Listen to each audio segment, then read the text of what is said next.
Saudara, akhir zaman ini rasanya tidak ada kata yang lebih baik daripada terbaik. Amin. Kalau Tuhan yang memberi, tidak mungkin lumayan bagus, ya lumayan baik, atau baik sekadar.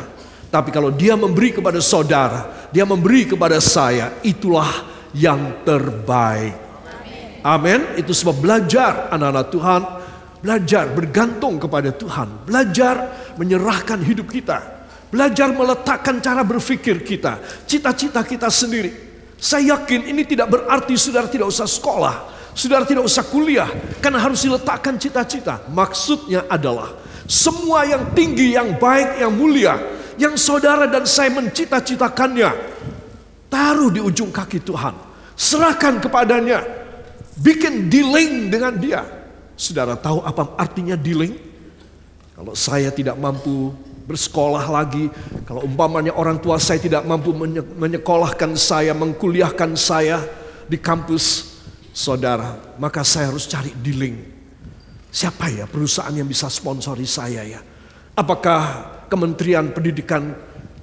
Apakah juga kementerian yang lain? Ya, saudara, saya harus mencari perusahaan siapa yang bisa kasih kepada saya. Ya, kalau mereka mempunyai alokasi dana mungkin bisa dipakai untuk saya. Ya, saudara. Kemudian salah satu pimpinannya dari perusahaan mengatakan, baik, Anda akan diberi sponsorship atau scholarship dari perusahaan kami, tetapi tolong bikin dealing, tolong bikin perjanjian dengan kami. Itu lumrah, saudara. Saya diikat dalam satu ikatan dinas bahwa saya harus magang di sana sampai saya mendapat gelar saya, dan kemudian saya setelah mendapat gelar saya tidak boleh pindah ke perusahaan lain. Risikonya saya akan dituntut 200 juta kalau sampai saya melanggar perjanjian. Dealing, saya membuat kesepakatan dengan orang, dengan perusahaan yang memberi saya sponsor. Wajar, sudah. Kenapa? Karena saya mendapat keuntungan, saya harus memberi keuntungan kepadanya. Itu namanya dealing. Sama-sama untung, sama-sama ditinggikan, tidak ada yang dibawahkan. Saudara, itu sebab maukah dealing dengan Allah? Saudara, bikin dealing dengan Tuhan. Engkau akan merasakan betapa banyak jaminan, pertolongan, fasilitas, pembukaan jalan, bahkan hal yang tidak mungkin saudara kerjakan. Saudara, katakan saya sebagai seorang mahasiswa yang baru mendapat scholarship, beasiswa. Ya, saya dari desa. Ya, saya akan sering-sering dipanggil pada perusahaan induk di Jakarta. Wah, untuk pertama kalinya saya naik pesawat. Senang sekali hati saya. Ya, bagaimana rasanya naik pesawat? Ya, apakah kaki mesti diikat, tangan mesti diikat begini, ya supaya tidak jatuh? Ya, saya belum tahu bayangannya bagaimana. Ini satu contoh. Kalau saya membuat dealing, saya mendapat fasilitas banyak. Sampai di Jakarta, saya ditidurkan di hotel. Waduh, tempat tidur yang belum pernah saya tidur. Di desa saya tidur di atas balai-balai papan yang empuknya luar biasa atosnya. Saudara, sekarang saya tidur di kasur yang empuk sekali. Saudara, itu satu contoh. Saya harus mau dealing. Tidak bisa saya sekedar minta sponsor. Ya, apa yang kamu kasih pada perusahaan kami? Kalau kami kasih uang sama kamu untuk kamu bisa kuliah. Saudara, maukah dealing dengan Allah? Apa sih yang saya bisa berikan kepada Tuhan? Jelas saya tidak mempunyai sesuatu yang hebat. Saya rasa saudara juga. Saudara akan berkata sama seperti saya. Tuhan, kalau saya dealing dengan engkau, apa engkau yang tidak rugi? Apa bukan saya yang untung banget dan engkau yang sangat merugi? Tuhan bilang never mind, gak apa-apa. Ya, bagiku asal kamu beruntung, asal kamu mendapatkan kemuliaan, asal apa yang kamu cita-citakan terjadi, asal aku bisa percaya sama kamu anakku, tidak apa-apa. Aku tidak ada kata rugi. Aku selalu untung. Amin. Dan kalau aku memberi untung sama kamu, itu sudah pasnya. Amin. Sebab angkat tangan kanan saudara. Terima kasih Bapa. Saya mau dealing dengan engkau. Dengan segala kekurangan saya. Tolong terimalah saya.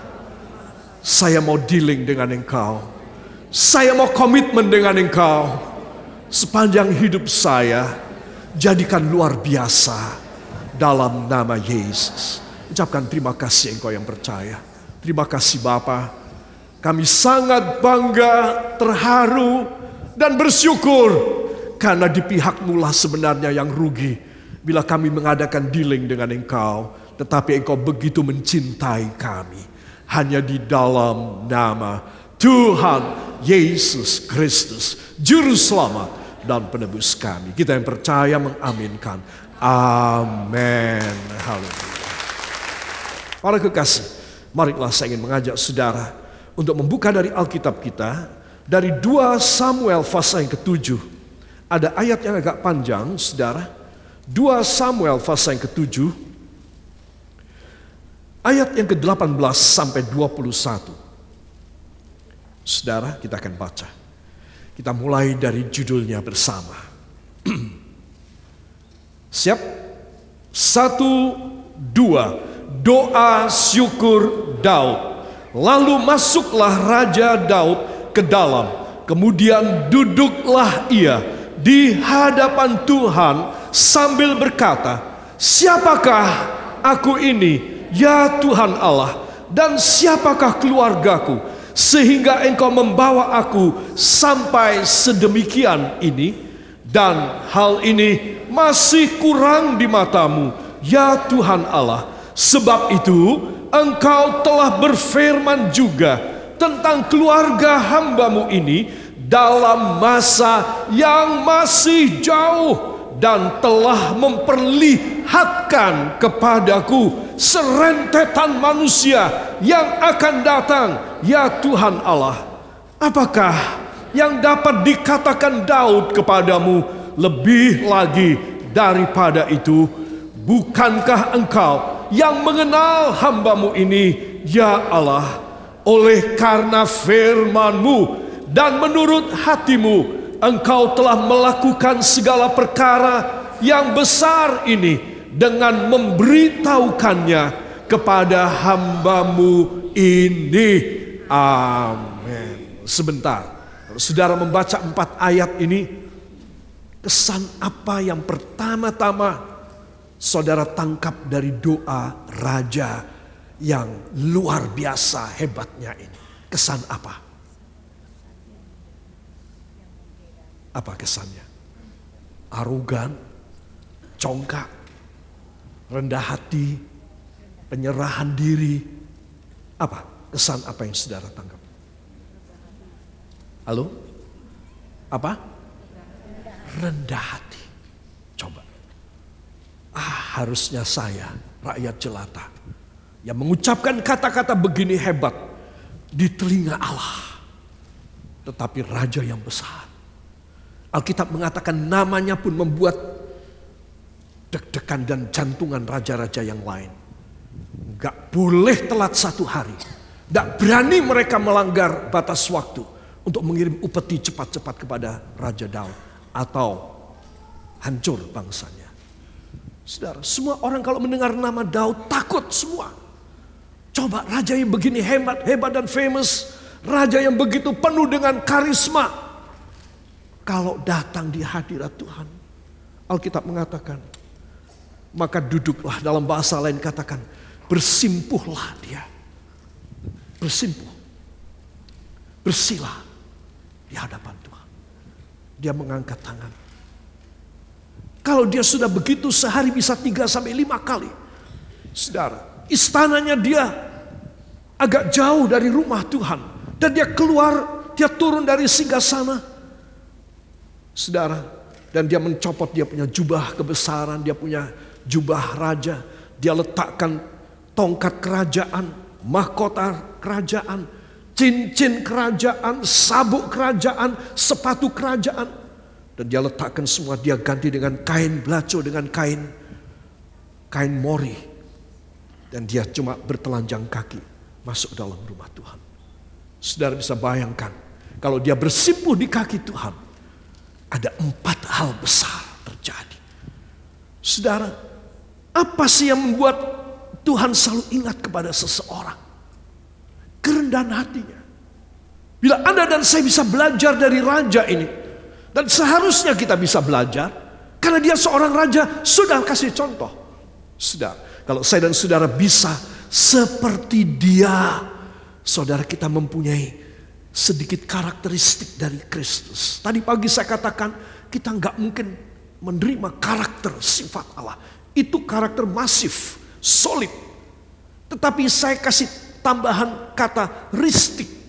Karakteristik berarti miriplah dengan karakter Tuhan. Tidak bisa persis seperti dia, tapi asal bisa mirip karakteristik. Itu sudah cukup. Tuhan sudah senang. Tuhan bilang memang kamu manusia adanya cuma dosa. Tapi kalau kamu bisa mirip sedikit sama sifat karakterku, anakku, aku jatuh hati sama kamu. Mesti aku jatuh hati. Saudara. Nah, itulah yang dikerjakan oleh Daud. Itu sebab anak-anak Tuhan ada 4 hal yang perlu saya kemukakan dalam waktu sejam ini. Yang pertama, bersimpuh dan mengosongkan diri di hadirat Allah. Apakah saudara sudah melakukan sehari 20 menit di rumah? Itu saat di mana Anda dan saya perlu datang kepada Tuhan. Merendahkan diri, meletakkan semua kehebatan, keberhasilan, pencapaian, achievements kita. Dan semua macam yang kita sudah raih dan kita sudah bisa tangkap dalam hidup kita dari dia. Taruh kembali di ujung kakinya. Saudara, kata bersimpuh dan mengosongkan diri. Itu jelas kita baca dalam ayat yang ke-18. Lalu masuklah Raja Daud ke dalam. Kemudian duduklah ia di hadapan Tuhan sambil berkata, siapakah aku ini Tuhan? Angkat tangan saudara. Jadi biji matamu, dengan apakah ku balas Tuhan selain puji dan sembah Kau. Kira-kira kalau kita menyanyikan lagu kita dengan ya editorial kata-kata lirik lagu zaman sekarang ini semacam itu. Pada waktu itu dia berkata, siapakah aku ini? Ya Tuhan Allah, dan siapakah keluargaku? Selalu dia eling. Dia itu dari mana? Keluarga dia itu kayak apa? Saudara, sekarang aku raja, dulu aku apa? Itu loh saudara. Namanya mengosongkan diri kita orang adalah mengingat kita punya sejarah. Bahwa aku sebenarnya tidak layak. Aku ini tukang angon, tukang gembala. Oh mending kalau gembala sapi, kerbau, kuda, ya onta. Enggak, aku cuma gembala kambing dan domba. Mungkin beberapa ekor bebek di belakangnya supaya agak ramai. Kuak, kuak, kuak, kuak, kuak, kuak. Ya saudara, aku cuma gembala yang kecil. Hina sekali, miskin. Kalau Tuhan mengangkat aku semacam ini. Ketika aku menghadap dia, tak copot semuanya. Aku kosongkan atribut semua yang hebat dalam hidupku. I just want to lose everything that the world have already given to me, that I put upon my body, my being, I will put in the feet of God, and I surrender my life. Itu yang dia lakukan. Aku kosongkan. Siapakah keluargaku? Sudah tentu dia mengingat 3 saudaranya itu jadi tentara. Beberapa menjadi komandan peleton. Karena badannya besar, wajahnya cakep, diterima sama Raja Saul untuk menjadi tentara. Tapi dia ditolak. Karena badannya kecil, wajahnya imut-imut. Dan dia merasa, oh Tuhan, saya gak kepake di dunia ini. Itu sebab menghibur dirinya, dia menggembalakan dengan dia membawa kecapi dan dia menyanyi. Nyanyian apa kira-kira yang dia nyanyikan? Ya, Bengawan Solo atau apa kira-kira? Selainnya apa? Kalau Kalau dangdut itu apa? Lagu apa kira-kira? Yang saudara suka itu. Ya. Atau dia menyanyikan lagu rohani. Lagu apa? Nah, dia memetik kecapi dan dia menyanyi memuji Tuhan. Sebagian besar lagu dia karang di tempat. Hari ini dia mengembalakan. Sudah selesai, domba-domba sudah kenyang. Mulai tiduran dan memamah biak masing-masing. Dia mulai mengarang lagu. Saudara tahu sebagian besar isi kitab Mazmur adalah tulisan gembala ini. Juga setelah dia menjadi raja, tulisan dari raja ini. Dia mengarang bait-bait dan syair lagu. Sebagian tidak diserahkan kepada komposer, kepada pengarang lagu, saudara. Sebagian dia serahkan pada komposer. Setelah dia menjadi raja, tolong dibikinkan lagu ya. Apa yang aku karang ini, bikinkan lagu. Itu ditulis, ya. Lirik sesuai dengan composing siapa, saudara. Jadi dia cuma kerjanya memuji Tuhan. Gak apa-apa, aku mengalami demikian.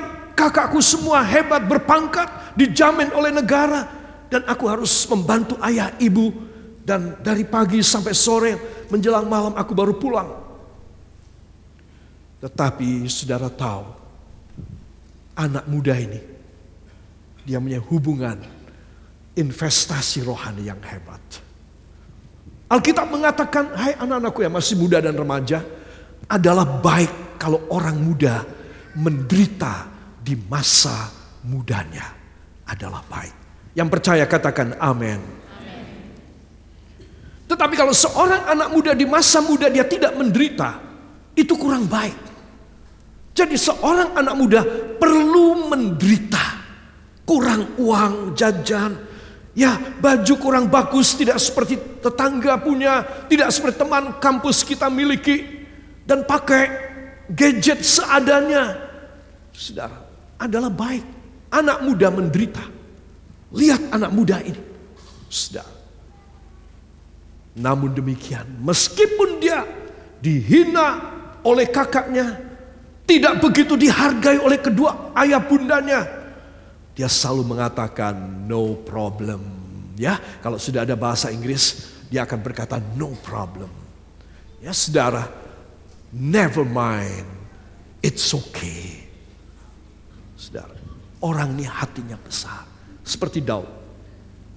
Karena dia hatinya besar, walaupun badannya kecil, wajahnya imut-imut, tetapi karena dia hatinya besar, katakan Tuhan melihat hati saya dan memberkati sesuai hati saya. Amin. Itu sebab pada saat dia menghadap hadirat Tuhan di rumah Tuhan, dia bersimpuh di sana dan dia mengosongkan, siapakah aku ini dan siapakah keluargaku, ya Tuhan. Kalau saudara ada waktu di rumah berdoa, adalah baik untuk mengurai semua, melepas semua yang saudara anggap keberhasilan. Segala achievement dalam hidup saudara, segala yang saudara anggap sebagai prestasi, beberapa goal dan target saudara sudah penuhi, saudara sudah meraih. Adalah baik ketika engkau merendahkan diri dan berkata, siapakah aku ini Tuhan? Dan siapakah keluargaku? Karena dia menyangkutkan keluarganya. Pada ayat-ayat berikut tadi sudah kita baca, ternyata memang Tuhan, karena dia menyangkutkan pribadi dia dengan keluarganya, maka Tuhan menetapkan keluarganya menjadi keluarga yang luar biasa. Nanti kita melihat pada nomor 3, visi ilahi. Serentetan anak keturunanku Tuhan. Bahkan aku ini bukan nabi Tuhan. Aku ini raja yang bisa bikin dosa yang besar. Tapi engkau kasih tunjuk serentetan orang-orang hebat. Orang-orang yang luar biasa. Pahlawan-pahlawan. Raja-raja yang gagah perkasa. Itu semua anak keturunanku.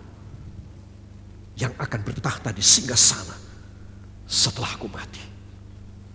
Saudara, coba Orang yang mengosongkan dirinya adalah orang yang siap diisi lagi oleh Tuhan. Kenapa sih saya merasa, saya kok stuck, saya kok macet ya. Saya rasanya tersumbat di sana, sudah tidak bisa lagi di sini, jalan buntu di sana, tidak ada jalan rasanya. Engkau perlu mengosongkan. Kalau engkau mengosongkan diri, mengosongkan semua keberhasilan, maka Tuhan melihat, oh Timotius, kamu sudah kosong, tak kasih.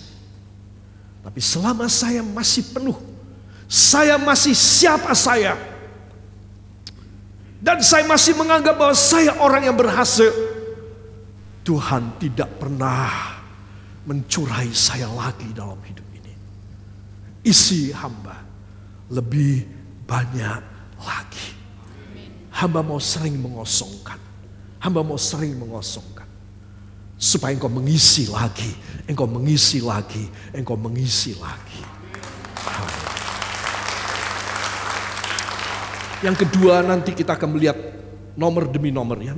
Yang kedua sekilas saya jelaskan. Dalam ayat yang ke-19, Tuhan pakai cara dealing. Ketika ini hambanya, ini orang begitu rendah, begitu mengosongkan dirinya, Tuhan melihat susah cari orang kayak Daud.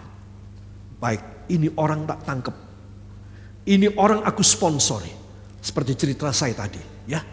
Ini orang aku kasih beasiswa, ini orang tak pegang sama aku.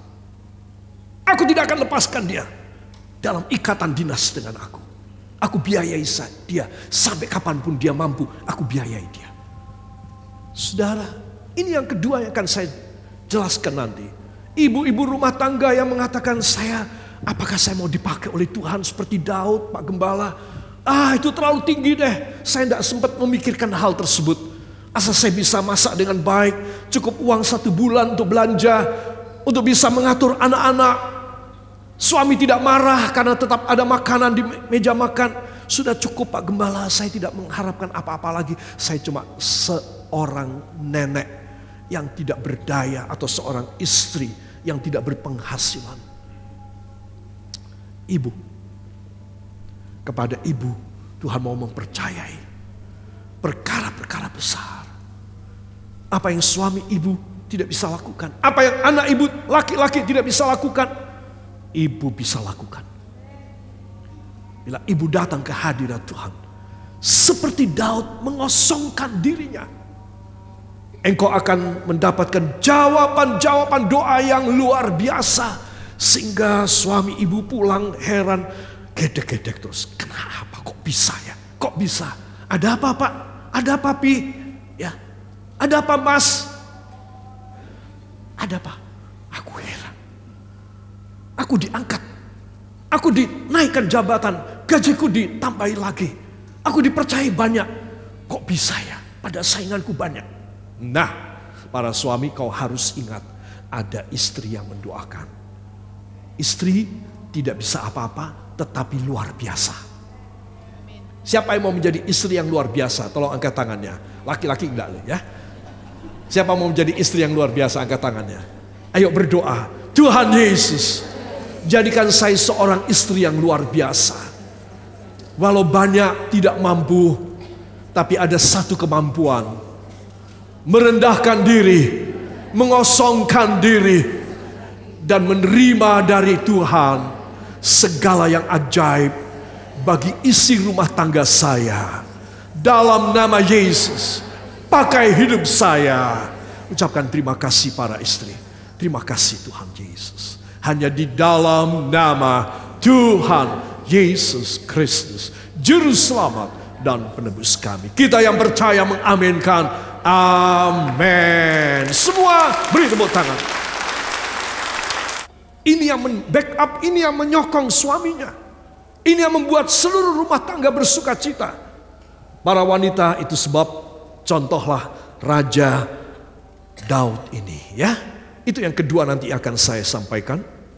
Ketiga, sekedar saja ya ringkasnya, Visi ilahi bagi pilihannya. Daud adalah pilihan Tuhan. Dikasih visi. Jadi ketika dia bersimpuh di ujung kaki Tuhan, dan dia mengosongkan dirinya, dia lepas semua atribut dan pakaian kebesaran, dan dia datang kepada Tuhan, dia itu melihat, saudara, satu film. Saya tadi katakan, anak-anak muda yang gagah-gagah, cakep-cakep, semuanya silih berganti duduk di atas singgasana. Sampai dia bilang, Tuhan, masih kurangkah engkau melakukan kepada hamba-Mu Daud ini, sehingga engkau mempertontonkan, engkau memperlihatkan kepadaku sederetan orang-orang yang akan lahir setelah aku. Semuanya penuh dengan kuasa. Coba. Harusnya ini visi didapat oleh seorang nabi. Harusnya seorang yang hebat di hadirat Tuhan, bukan seorang raja. Saudara, tetapi raja ini, karena dia begitu besar investasinya dengan kerajaan Allah, jika dia kepingin membangun rumah Allah yang bersalut dengan emas, saudara, Tuhan melarang dia membangunnya. Daud, lihat jeleknya orang yang namanya Daud ini, Rojo ini, Daud ini jeleknya. Daud, tanganmu itu berlepotan darah, aku gak suka. Orang yang berlepotan darah membangun rumah Tuhan, aku tidak suka. Biar anakmu Salomo yang membangun. Mendengar itu, dia down banget. Dia ngelokro sekali. Aku tidak boleh bangun. Karena aku orang perang. Tukang bunuh lawan. Baik Tuhan. Hamba tidak mau ngelokro. Dia kumpulkan harta, dia kumpulkan emas. Dia cari semua bahan dan materi yang bagus-bagus punya. Kemudian dia panggil anaknya Salomo. Ayahmu kepingin membangun rumah Tuhan yang bersalut dengan emas. Tapi Tuhan melarang ayahmu. Salomo, anakku. Ayah sudah menyiapkan banyak emas, perak, tembaga, besi, kayu-kayu, benang-benang emas. Tolong kerjakan. Bangunkan untuk Tuhan satu rumah bersalut dengan emas yang luar biasa. Kalau kurang apa yang yang ayah sudah siapkan masih kurang, tolong Salomo cari sampai terpenuhi semuanya. Jangan sampai macet itu pembangunan rumah Allah. Itu adalah amanatku yang terakhir buat kamu. Aku sudah menyiapkan banyak, tetapi kalau masih kurang, cari. Supaya tidak ada kemacetan di rumah Tuhan. Bangunkan Salomo. Bangunkan demi ayahmu. Saudara, coba. 1 gram emas dia tidak kasih sama anaknya. Putra mahkota. Malah disuruh cari untuk rumah Tuhan. Gimana Tuhan tidak jatuh hati sama dia. Dia mengutamakan semua kepentingan itu Tuhan nomor 1. Dan dia menghampakan kepentingan dirinya sendiri. Itu sebab dia berkata, engkau menunjukkan kepadaku kalau aku mati, orang-orang yang hebat Tuhan, yang akan duduk di singgasana kerajaan Israel. Waktu itu belum pecah menjadi Yehuda. Saudara, itu sebab Anda dan saya harus tahu, siapa sih yang dapat visi ilahi? Orang yang mengosongkan dirinya. Dan menganggap dirinya miskin, bodoh, dan tidak berarti. Orang yang sedemikian inilah yang menjadi pilihan dan kekasih Tuhan. Katakan amin. Katakan Tuhan jadikan saya seperti itu. Haleluya. Amin.